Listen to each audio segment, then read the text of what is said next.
Assalamualaikum warahmatullahi wabarakatuh. Dalam video kali ini, saya akan membahas tentang mata kuliah Ekonomi Pembangunan, yang dimana materi yang saya angkat adalah pembangunan pertanian. Namun pepatah pernah mengatakan, tak kenal maka tak sayang. Oleh karena itu, sebelum saya presentasi, ada baiknya kita berkenalan terlebih dahulu. Nama saya sendiri adalah Andi Saidil Muktari. Di sini saya tidak sendiri, saya ditemani oleh teman saya. Yang pertama ada Diva Agil Berliana, yang kedua ada Yuliana Marsyanda, dan yang terakhir ada Gina Novia. Kami semua ini dari kelompok 8. Oke, kalau begitu tidak usah berlama-lama lagi, langsung saja kita bahas tentang materi pembangunan pertanian. Apa sih pembangunan pertanian itu? Lalu apa saja yang terdapat di dalam pembangunan pertanian ini?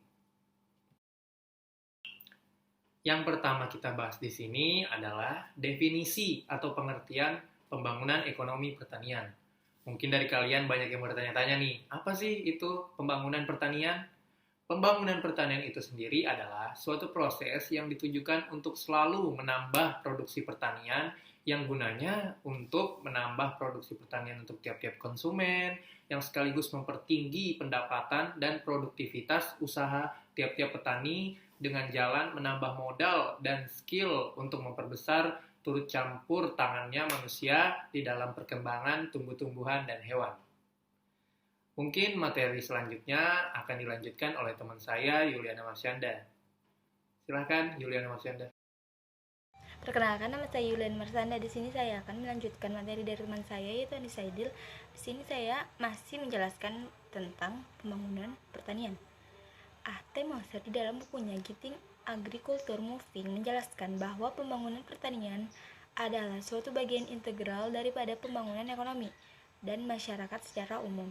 Secara luas, pembangunan pertanian bukan hanya proses atau kegiatan menambah produksi pertanian, melainkan sebuah proses yang menghasilkan perubahan sosial, baik nilai, norma, perilaku, lembaga, sosial, dan sebagainya, demi mencapai pertumbuhan ekonomi dan meningkatkan kesejahteraan petani dan masyarakat yang lebih baik. Pertanian merupakan sektor utama penghasil bahan-bahan makanan dan bahan-bahan industri yang dapat diolah menjadi bahan sandang, pangan, dan papan yang dapat dikonsumsi maupun diperdagangkan. Maka dari itu, pembangunan pertanian merupakan bagian dari pembangunan ekonomi.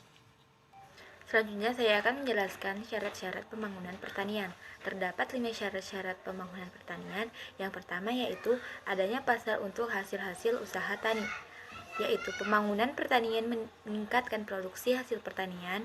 Untuk hasil-hasil itu perlu adanya pasaran serta harga yang cukup tinggi guna membayar kembali biaya-biaya tunai dan daya upaya yang telah dikeluarkan petani pada waktu memproduksinya. Yang kedua yaitu teknologi yang senantiasa berkembang.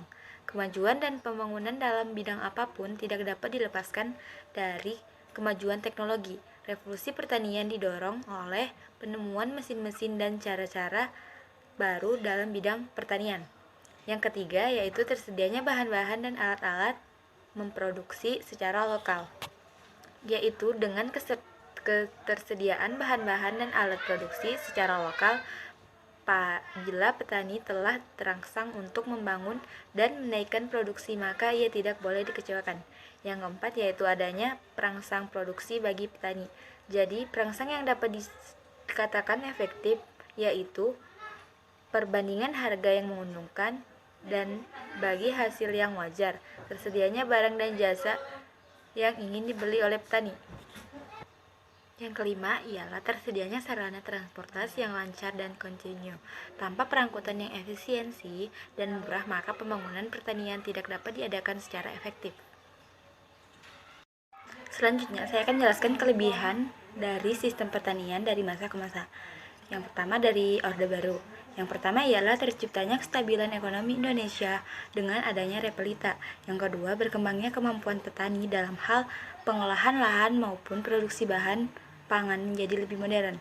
Yang ketiga, terjadinya peningkatan produksi hasil pertanian yang menjadikan Indonesia berhasil bangkit dari masalah kebutuhan pangan dengan menciptakan pangan yang lebih baik. Yang keempat, terciptanya kualitas sumber daya manusia yang lebih kompeten dan menghasilkan pangan yang lebih baik. Kemudian di masa reformasi, yang pertama ialah Sri hanya membutuhkan benih yang jauh lebih sedikit. Yang kedua, produktivitas dengan sistem Sri telah terbukti secara signifikan di masyarakat. Yang ketiga, sistem pengairan yang intermiten atau terputus sampai kondisi tanah kering meretak akan memperbaiki lingkungan mikro bagi tanah sehingga secara pasti akan memperbaiki kondisi tanah. Yang terakhir yaitu penggunaan air yang jauh lebih sedikit dibanding dengan sistem konvensional akan memperbaiki efisiensi pengairan dan dengan demikian memiliki potensi bagi perluasan area irigasi. Selanjutnya saya akan melanjutkan materi tentang kekurangan sistem pertanian dari masa ke masa. Pada masa Orde Baru, yang pertama, timbulnya kesulitan untuk menghadapi dampak kemajuan pengolahan tanaman yang lebih modern. Yang kedua, petani menjadi tertinggal karena kurangnya penyuluhan kepada para petani.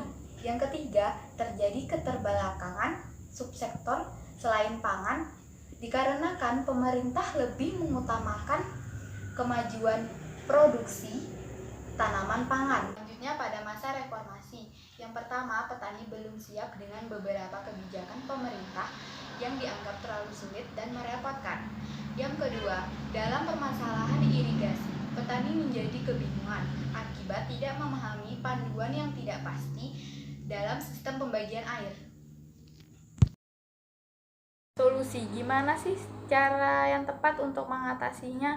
Beberapa masalah yang tercipta dari masa Orde Baru maupun reformasi sebenarnya memerlukan pemecahan yang cukup sederhana dan dapat dipahami oleh para petani agar dapat melakukan proses produksi bahan pangan maupun hasil hortikultura yang dapat meningkatkan kemajuan pertanian di Indonesia. Seharusnya pengembangan padi SRI menjadi solusi yang tepat bagi sulitnya membuka area irigasi bagi petani. Hanya saja hal itu sejalan dengan kegiatan petani yang hanya fokus pada produktivitas tanaman-tanaman pangan. Dan juga diharuskan peningkatan produktivitas dari tanaman pangan diimbangi juga dengan peningkatan produktivitas tanaman lainnya seperti tanaman hortikultura. Kebijakan pemerintah dalam perkembangan sektor pertanian, yang pertama, kredit usaha rakyat atau KUR, kedua, usaha mikro kecil menengah atau UMKM, ketiga, lembaga keuangan mikro atau LKM, keempat, program pengembangan usaha agribisnis pedesaan atau PUAP, dan yang kelima, pembangunan STA atau subterminal agribisnis.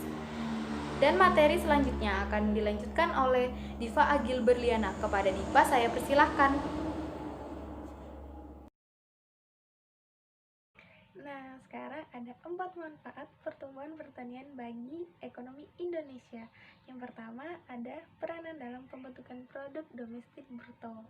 Yang kedua, ada penyerapan tenaga kerja. Yang ketiga, ada peranan sebagai penghasil devisa. Yang keempat, meningkatkan pembangunan ekonomi daerah. Jadi, kesimpulannya adalah secara luas, pembangunan pertanian bukan hanya proses atau kegiatan menambah produksi pertanian, melainkan sebuah proses yang menghasilkan perubahan sosial, baik nilai, norma, perilaku, lembaga sosial, dan sebagainya, demi mencapai pertumbuhan ekonomi dan meningkatkan kesejahteraan petani dan masyarakat yang lebih baik. Itulah tadi pembahasan tentang pembangunan pertanian. Apabila ada kekurangan dan kesalahan, mohon dimaafkan. Wassalamualaikum warahmatullahi wabarakatuh.